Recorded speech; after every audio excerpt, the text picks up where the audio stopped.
Halo, selamat sore pendengar setia podcast dokter kita. Kembali lagi dengan saya Dokter Tasya di acara podcast dokter kita Rumah Sakit Tebet. Nah, kali ini kita akan membahas topik yang sering terjadi dan juga menarik, yaitu tentang sefalgia atau nyeri kepala. Teman-teman podcast di rumah pasti sering banget nih bilang, "Duh, sering banget sakit kepala, penyebabnya apa? Gimana obatnya?" Kayak gitu. Nah, tamu kali ini sangat spesial. Mari kita sapa dokter yang sudah standby di sebelah saya ini, yaitu Dokter Clara Krisanti Kustur, SPS, dokter syaraf di Rumah Sakit Tebet. Selamat sore. Iya, selamat sore Dokter Tasya. Sehat dan berbahagia selalu ya, Iya, Dok. sama-sama dok. Oke. Nah, topik Sama. kali ini kan berkaitan dengan syaraf ya, Dok ya, tentang sefalgia Iya, ini. benar. Nah, mengapa sih, Dok, sefalgia atau nyeri kepala itu sering sekali terjadi pada pasien-pasien nih, Dok, dan sering dikeluhkan? Silahkan, Dok. Iya, selvalgia atau nyeri kepala itu ya, memang sekitar 40-50% pasien saraf atau pasien neuro itu memang pasti keluhannya nyeri kepala. Sering terjadi karena memang dia sangat penyebabnya banyak banyak Baik, Dok. sekali. Bisa dikelompokkan juga satu-satu, kemudian dia sangat mengganggu. Jadi otomatis orang nyeri kepala baru 3-4 hari aja kadang-kadang udah datang ke poli saraf untuk minta diobatin gitu Baik, Dok. ya.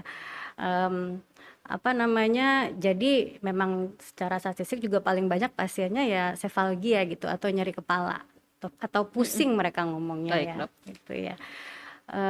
Kemudian yang kadang suka, kita bingung itu ini yang kita maksud adalah nyeri kepala ya. Jadi orang kadang suka datang juga bilangnya pusing-pusing gitu, Mm-mm. tapi pusing itu, kalau di saraf itu biasanya pusing itu terbagi jadi 2, Mm-mm. pusing yang nyeri kepala, yang ada rasa sakit atau nyerinya, sama Oke. pusing yang bukan nyeri kepala, jadi rasanya Hmm. kayak pusing keliengan atau pusing Mm-mm. berputar atau Baik. pusing melayang. Nah, itu lain lagi, itu namanya vertigo. Ini yang kita Oh, bahas sekarang adalah yang ada rasa sakitnya, yang nyeri sakit kepala kepala. itu, Oke, gitu dokter. Baik. kira-kira. Nah, Dok, tadi kan kita mengerucut bahas tentang nyeri kepala ya, Dok ya. Iya. Nah, apakah semua nyeri kepala itu berbahaya, dokter? Nggak semua nyeri kepala Mm-mm. itu berbahaya. Jadi itu semua dilihat lagi dari penyebabnya. Kita ini pakainya International Headache Society untuk Mm-mm. klasifikasi atau pengelompokan nyeri kepala. Secara garis besar itu nyeri kepala ada nyeri kepala primer dan nyeri kepala sekunder. Untuk yang nyeri kepala primer yang biasanya justru yang paling banyak dikeluhkan ya, karena ternyata lebih mengganggu daripada yang sekunder ya. Mm-mm. Yang untuk nyeri kepala yang nyeri kepala primer itu em, belum tentu mengancam jiwa atau berbahaya gitu. Kebanyakan malah kemungkinan nggak mengancam jiwa tapi mengganggu. Sedangkan untuk nyeri kepala Hmm. sekunder yang kebanyakan adalah mengancam jiwa atau berbahaya. Jadi Oh. itu nanti bisa dibedakan lagi, bisa dibahas lagi untuk mana yang primer, mana yang sekunder gitu. Mm-mm. Karena em, secara klasifikasi nanti mungkin kita akan lebih banyak membahas ke nyeri kepala yang primer. Baik. Karena itu yang paling banyak dikeluhkan dan orang suka khawatir Mm-mm. apakah itu bahaya atau enggak. Tapi sebenarnya Hmm. tidak berbahaya gitu. Oke, yang primer tidak berbahaya Iya, ya, Dok ya? tidak berbahaya. Tidak semua yang ya sedikit sekali lah yang primer jadi berbahaya. Mm-mm. Yang sekunder yang berbahaya. Primer tapi Oke. sangat mengganggu. Mm-mm. Tuh. Baik, Dok. Nah, kan masih bingung nih, Dok, teman-teman dokter kita. Nah, bagaimana sih, Dok, kalau di rumah kita bisa membedakan nyeri kepala ini, nyeri kepala yang umum atau tidak berbahaya, dan dengan nyeri Yang kepala mengancam yang jiwa. mengancam jiwa, Dok? Oke. Bagaimana, Dok? Nyeri kepala yang umum, jadi kalau Mm-mm. misalkan nyeri kepala umum itu kita kembali lagi ya tadi yang nyeri kepala primer itu. Mm-mm. Nyeri kepala primer itu kita bedakan menjadi garis besar tuh ada 3. Tension type headache, migrain. Orang paling banyak merasa Heeh. pernah kena migrain Oke. biasanya ya. Tension type headache, migrain, sama nyeri kepala cluster. Oh, Itu 3 tiga yang macam ya, primer. Dok? Kalau sekunder yang kita anggap lebih mengancam jiwa atau lebih berbahaya itu biasanya berkaitan dengan nyeri kepala yang ada kelainan struktural. Jadi Mm. kelainan struktural itu maksudnya ada permasalahan di organ-organ yang ada di kepala. Jadi kita kalau misalkan ada nyeri kepala, yang pasti kita juga harus pastikan organ yang ada di kepala semuanya tidak ada masalah, kayak mata, Mm-mm. THT, gigi dan mulut, otak ya, Hmm. sama apa tuh namanya, saraf tulang belakang atau Oke. leher atau daerah servikal atau leher. Itu harus kita singkirkan dulu karena itu kemungkinan bisa menjadi penyebab nyeri kepala sekunder. Mm-mm. Selain itu juga ada nyeri kepala sekunder, juga ada karena trauma, cedera Oke. kepala atau kecelakaan, jelas. Terus sama penggunaan obat-obatan tertentu Mm-mm. atau penghentian obat-obatan tertentu, serta orang yang memiliki kelainan psikiatri Oh, atau secara psikologis bermasalah. Nah, baik. itu juga Baik, bisa. dokter. Itu yang sekunder. Kalau untuk Mm-mm. yang primer, kembali lagi tadi yang ketiga Mm-mm. itu ya. Em, Perlu kita bahas yang primer ya berarti Iya, ya. sudah tadi dok yang 3 tipe ya. Oke, jadi seperti yang dokter Clara jelaskan, yang cenderung tidak berbahaya itu ada 3 tipe ya dok ya. Iya, tiga ya. TTH atau tension type headache, Headache. migrain, dan juga cluster headache ya dok ya. Iya, Dan benar. yang sekunder yang tadi banyak tadi. Iya. Nah, untuk yang mengancam nyawa nih dok, apakah nyeri kepala? Banyak yang juga bilang, hati-hati nyeri kepala hebat, gejala stroke. Oh gitu. Nah, itu betul nggak dok? Iya, jadi kalau ini dari pengalaman saya Mm-mm. ketemu banyak pasien Mm-mm. ya.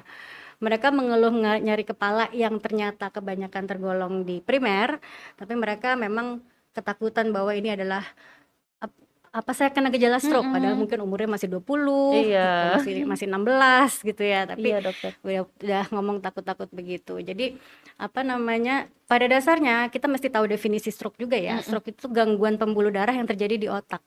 Bisa Baik. terjadi penyumbatan, bisa terjadi perdarahan. Jadi ada 2 jenis stroke. Yang paling yang lebih sering terjadi mungkin sekitar 70-30% ya. Yang lebih sering terjadi stroke penyumbatan. Dan stroke Oh. penyumbatan itu tidak menimbulkan nyeri kepala sama sekali justru. Stroke Hmm. penyumbatan itu ada gejala-gejala ya stroke ya, Mm-mm. seperti kelemahan separuh badan atau merot Hmm. pelo atau gangguan penglihatan, tapi Mm-mm. dia nggak ada nyeri kepala. Oke. Sedangkan stroke perdarahan itu ada nyeri kepala biasanya. Oh. Tapi stroke perdarahan biasanya juga sudah disertai gejala yang lain. Jadi nggak cuma nyeri kepala aja, pasti dia karena dia stroke, pasti dia biasanya ada kelemahan separuh badan, Mm-mm. mungkin ada kejang, mungkin Oh. ada yang perdarahan ya nih ya. Baik. Mungkin juga ada sama pelo, merot dan sebagainya gitu. Jadi Oke. justru stroke yang sering terjadi ini nggak jarang ya nyeri kepala, jarang sekali. Jadi nggak sedikit nyeri kepala terus dihubungkan dengan stroke ya. Karena memang nyeri kepala itu banyak sekali dan Oke. justru yang nyeri kepala berhubungan dengan stroke itu sangat sedikit Sangat sedikit gitu. ya, baik. Jadi jangan dulu takut kalau misalkan nyeri kepala itu stroke gitu ya dok ya. Iya, Karena kemungkinannya juga lebih kecil dibanding yang sumbatan. Dan iya. nyeri kepala yang disertai stroke itu biasanya diiringi dengan gejala-gejala stroke lainnya, betul ya Iya, dok ya? benar ada gejala-gejala Betul, stroke gejala lainnya. stroke lain. Nah, bila pemeriksaan diperlukan nih dok untuk Mm-mm. nyeri-nyeri kepala yang tidak sembuh-sembuh, terus datang ke praktek dokter Clara Mm-mm. nih, kira-kira pemeriksaan apa sih dok yang diperlukan biar pasien-pasien kebayang nih dok? Jadi kalau saya punya guru Mm-mm. waktu sekolah saraf ya Mm-mm. di Semarang itu, dia selalu bilang untuk nyeri kepala listen to the patient, karena Hmm. semuanya untuk mendiagnosa semua ada di kata-katanya si pasien, apa yang sedang Oh. dialami pasien. Jadi anamnesa itu udah pasti yang paling penting, karena anamnesa sendiri saja kalau memang pasiennya mampu berbicara dan mampu mendeskripsikan dengan baik ya, itu sudah bisa mengerucutkan kita kepada diagnosa nyeri kepala tertentu gitu. Mm-mm. Dari anamnesanya kita kalau ngelihat ini, kita ngomongnya mengelompokkannya atau mengurutkannya itu dari time, quality sama location. Time Quality itu kita sebut location. duration sama frekuensi. Jadi Hmm. durasi sama frekuensi dari nyeri kepala yang dialami itu pertama Oke. yang akan kita tanyakan. Kadang-kadang ada tambahan onset juga, tapi onset kadang-kadang nggak onset itu kadang-kadang tidak terlalu berpengaruh ya, Mm-mm. karena onset range umur seseorang bisa tumpang tindih pada nyeri Mm-mm. kepala tertentu. Terus untuk quality itu maksudnya intensitas nyerinya, ringan, sedang, berat. Atau bisa juga kita nilai pakai visual analog scale atau VAS, itu berarti maksudnya kalau dari skor 0 sampai 10, 0 nggak nyeri sama sekali, 10 paling nyeri, itu yang mana kira-kira. Mm-mm. Itu untuk Intensitas juga kita bisa mengerucutkan diagnosis tertentu nyeri kepala. Sama yang terakhir location ya. Jadi di area sebelah mana, apakah nyeri kepalanya ceplak-ceplok sana sini, ataukah di kanan doang, ataukah di bagian leher, ataukah di pelipis, atau di area hidung. Nah, itu semua sendiri juga bisa mengerucutkan diagnosa pastinya Oke, gitu. dokter. Terus apa namanya, untuk nyeri kepala tertentu, selain anamnesa, habis anamnesa biasa pemeriksaan fisik ya. Pemeriksaan fisik kita akan cari defisit neurologis atau ada kelainan neurologis yang terjadi atau enggak. Kelemahan itu ya, Dok ya? Iya, kelemahan. Defisit neurologis biasanya berhubungan dengan gangguan panca indera seperti gangguan penglihatan, gangguan pendengaran, gangguan keseimbangan. Itu kita nilai dari pemeriksaan fisik juga.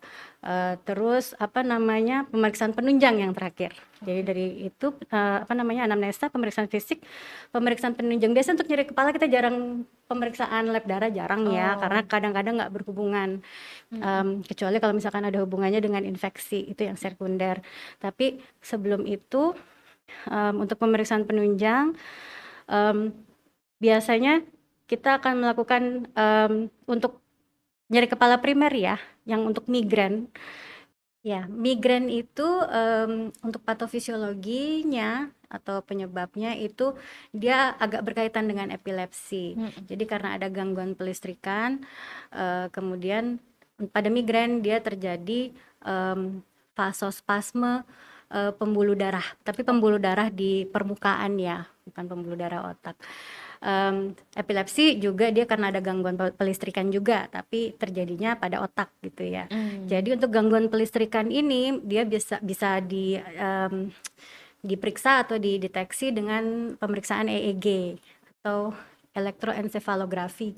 EEG ya, Dok? EEG ya. Di sini ada ya EEG ya. Baik, dokter. Dari EEG itu karena perekaman EEG biasa dilakukan antara 20 menit sampai setengah jam. Kadang bisa kelihatan gelombang yang bisa menunjukkan adanya migrain, kadang juga enggak. Tapi itu termasuk salah satu pemeriksaan penunjang untuk seperti migrain, untuk nyeri kepala migrain, atau mungkin nyeri kepala yang mungkin berhubungan dengan epilepsi. Ada juga soalnya nyeri kepala yang berhubungan dengan epilepsi. Itu bisa menggunakan EEG. Kemudian kalau untuk nyeri kepala sekunder,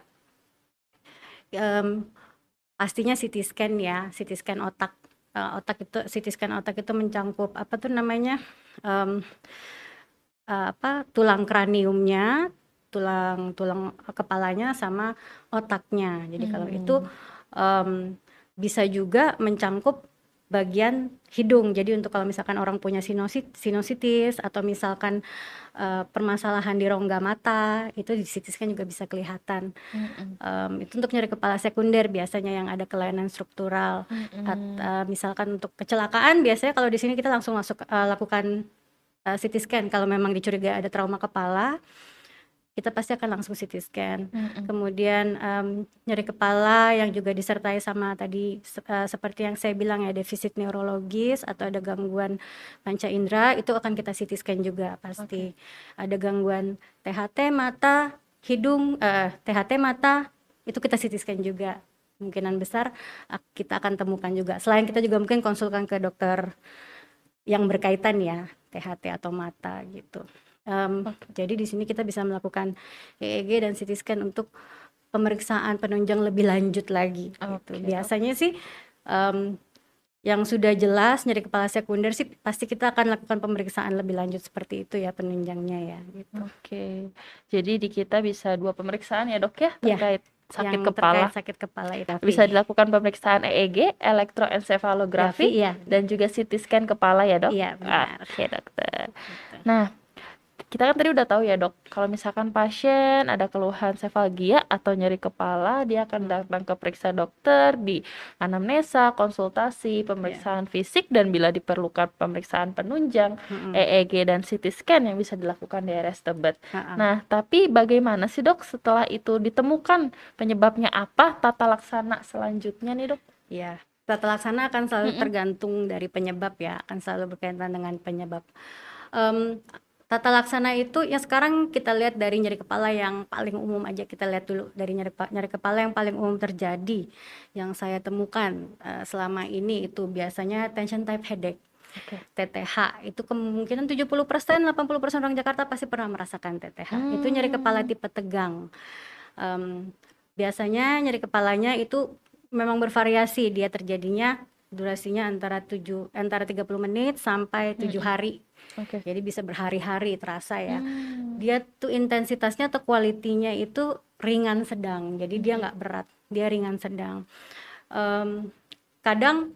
Kadang sih nggak sampai mengganggu aktivitas ya, tapi ada juga yang mengganggu aktivitas dan dia deskripsinya itu nyeri kepalanya terjadi biasanya bilateral. Jadi bilateral, jadi dia kalau terjadi bisa bilateral, bisa unilateral, tapi dia terjadinya ceplak-ceplok gitu, kadang di sini, kadang di sini, kadang sendiri-sendiri ya. Tapi paling sering dia terjadi yang berhubungan sama kayak pelipis, jidat, belakang kepala sampai ke tengkuk. Jadi untuk nyeri kepala yang primer ini, TTH ini, cuman yang bisa nyeri sampai terasa ke leher itu cuman TTH aja gitu. Jadi kalau migrain atau cluster headache itu nggak akan sampai ke tengkuk gitu. Oke, itu ya dok. Iya, karena tension type headache itu terjadi akibat adanya ketegangan otot.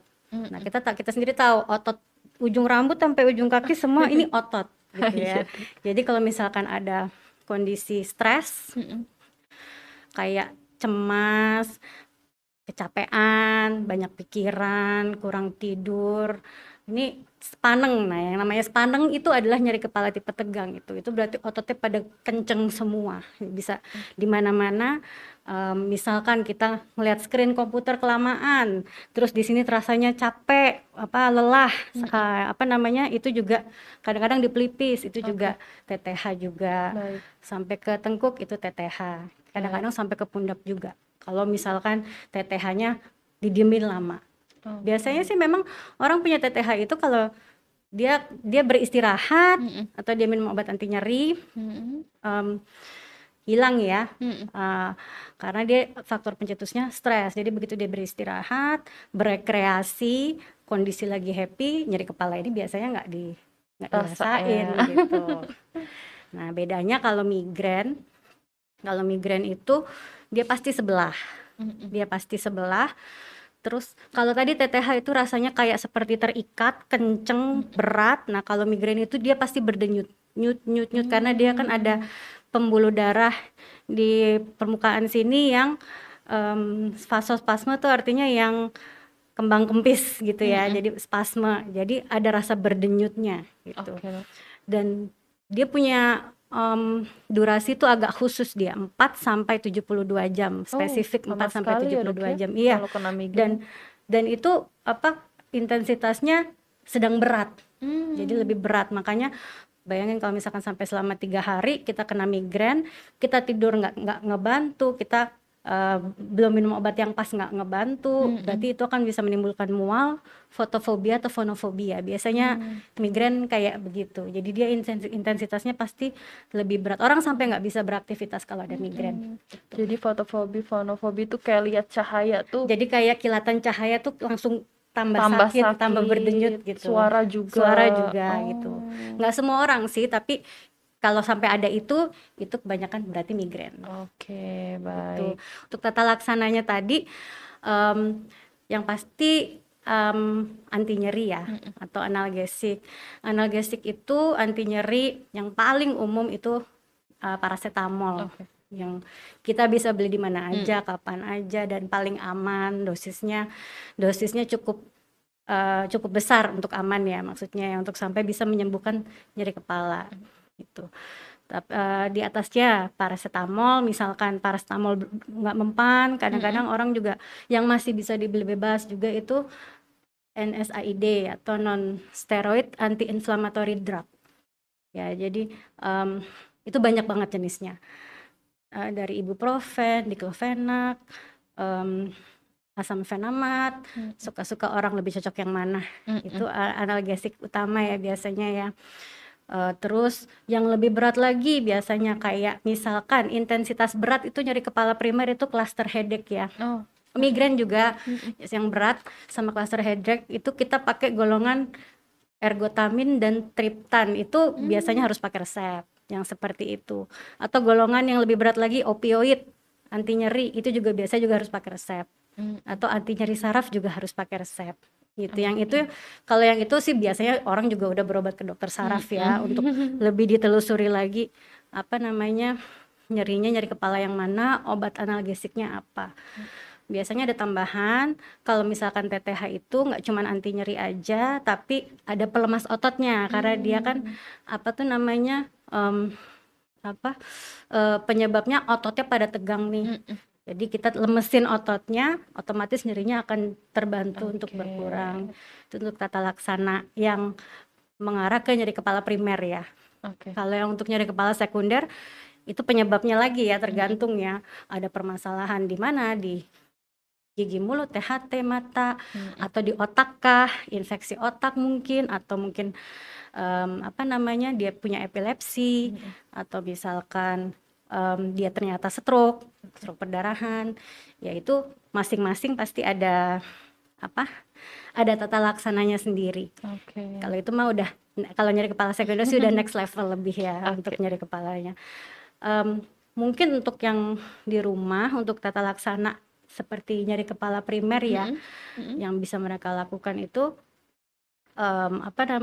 untuk TTH mungkin stresornya, kalau bisa dicari stresornya apa, kemudian dikurangin. Sama yang paling efek untuk TTH ini kayak terapi relaksasi seperti massage atau stretching, itu kalau misalkan sampai otot leher ya, atau pemijatan atau dikasih apa yang anget-anget, kompres hangat supaya ototnya jadi lemes. Kompres hangat itu sama seperti juga dengan kayak kita kasih misalkan bantal pemanas, atau mungkin kalau sampai ke daerah leher terasa tegang kita kasih kayak koyo yang kayak begitu atau hot cream. Itu membantu ya dok ya? Membantu. Mandi air panas pun juga membantu.